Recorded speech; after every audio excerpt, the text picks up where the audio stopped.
Ramen Profitable Get Funded by Y Combinator, July 2009.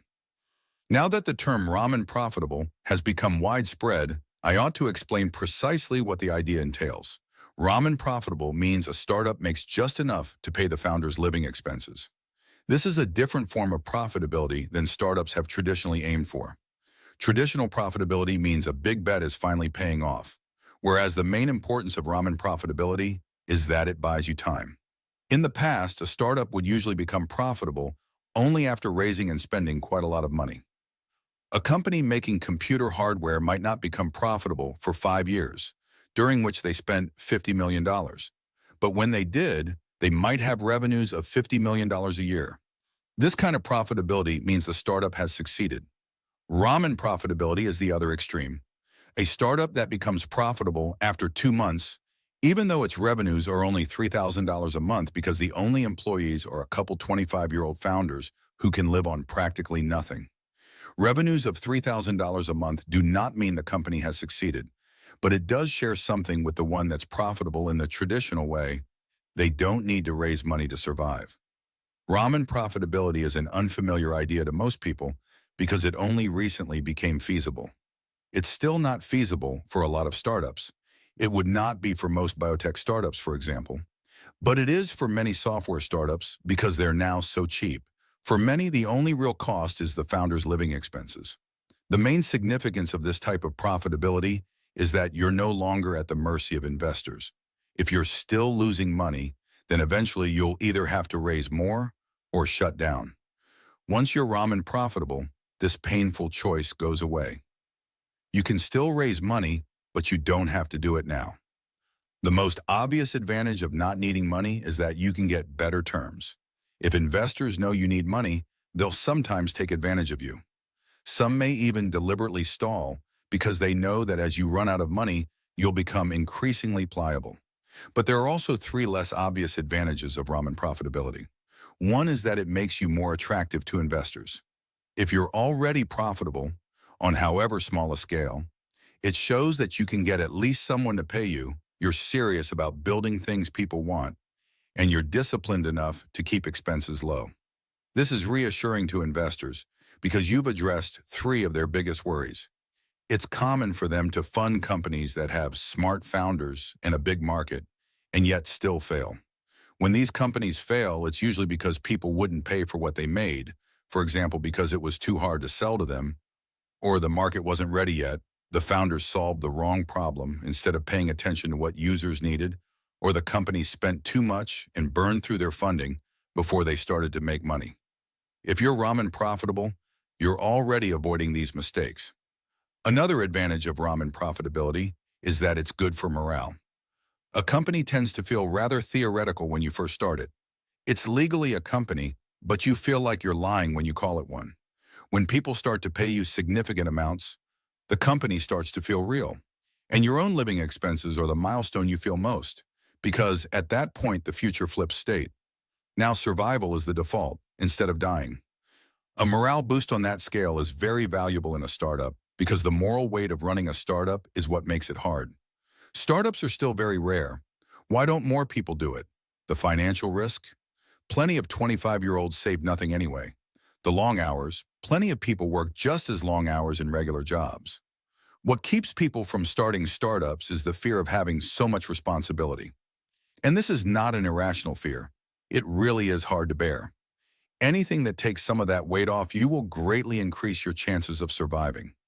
A startup that reaches ramen profitability may be more likely to succeed than not, which is pretty exciting considering the bimodal distribution of outcomes in startups. You either fail or make a lot of money. The fourth advantage of ramen profitability is the least obvious, but may be the most important. If you don't need to raise money, you don't have to interrupt working on the company to do it. Raising money is terribly distracting. You're lucky if your productivity is a third of what it was before, and it can last for months. I didn't understand, or rather remember precisely why raising money was so distracting till earlier this year. I'd noticed that startups we funded would usually grind to a halt when they switched to raising money, but I didn't remember exactly why till YC raised money itself.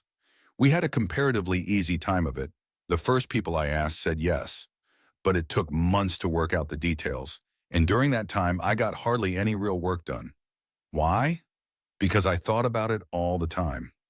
At any given time, there tends to be one problem that's the most urgent for a startup. This is what you think about as you fall asleep at night and when you take a shower in the morning. And when you start raising money, that becomes the problem you think about. You only take one shower in the morning. And if you're thinking about investors during it, then you're not thinking about the product. Whereas if you can choose when you raise money, you can pick a time when you're not in the middle of something else. And you can probably also insist that the round close fast. You may even be able to avoid having the round occupy your thoughts if you don't care whether it closes. Ramen profitable means no more than the definition implies. It does not, for example, imply that you're bootstrapping the startup, that you're never going to take money from investors. Empirically, that doesn't seem to work very well. Few startups succeed without taking investment. Maybe as startups get cheaper, it will become more common. On the other hand, the money is there, waiting to be invested. If startups need it less, they'll be able to get it on better terms, which will make them more inclined to take it. That will tend to produce an equilibrium. Another thing ramen profitability doesn't imply is Joe Krause's idea that you should put your business model in beta when you put your product in beta. He believes you should get people to pay you from the beginning. I think that's too constraining. Facebook didn't, and they've done better than most startups. Making money right away was not only unnecessary for them, but probably would have been harmful. I do think Joe's rule could be useful for many startups, though. When founders seem unfocused, I sometimes suggest they try to get customers to pay them for something in the hope that this constraint will prod them into action. The difference between Joe's idea and ramen profitability is that a ramen profitable company doesn't have to be making money the way it ultimately will. It just has to be making money. The most famous example is Google, which initially made money by licensing search to sites like Yahoo. Is there a downside to ramen profitability? Probably the biggest danger is that it might turn you into a consulting firm. Startups have to be product companies, in the sense of making a single thing that everyone uses. The defining quality of startups is that they grow fast, and consulting just can't scale the way a product can. But it's pretty easy to make $3,000 a month consulting. In fact, that would be a low rate for contract programming. So there could be a temptation to slide into consulting and telling yourselves you're a ramen profitable startup, when in fact you're not a startup at all. It's okay to do a little consulting type work at first. Startups usually have to do something weird at first. But remember that ramen profitability is not the destination. A startup's destination is to grow really big. Ramen profitability is a trick for not dying en route. The ramen in ramen profitable refers to instant ramen, which is just about the cheapest food available. Please do not take the term literally. Living on instant ramen would be very unhealthy. Rice and beans are a better source of food. Start by investing in a rice cooker if you don't have one. Rice and beans for 2, olive oil or butter, 1 yellow onion, other fresh vegetables, experiment. 3 cloves garlic, 1 12-ounce can white, kidney, or black beans, 1 cube nor beef or vegetable bouillon, 1 teaspoon freshly ground black pepper, 3 teaspoons ground cumin, 1 cup dry rice, preferably brown. Put rice in rice cooker. Add water as specified on rice package. Default, 2 cups water per cup of rice. Turn on rice cooker and forget about it. Chop onions and other vegetables and fry in oil over fairly low heat till onions are glassy. Put in chopped garlic, pepper, cumin, and a little more fat and stir. Keep heat low. Cook another 2 or 3 minutes, then add beans, don't drain the beans, and stir. Throw in the bouillon cube, cover, and cook on lowish heat for at least 10 minutes more. Stir vigilantly to avoid sticking. If you want to save money, buy beans in giant cans from discount stores. Spices are also much cheaper when bought in bulk.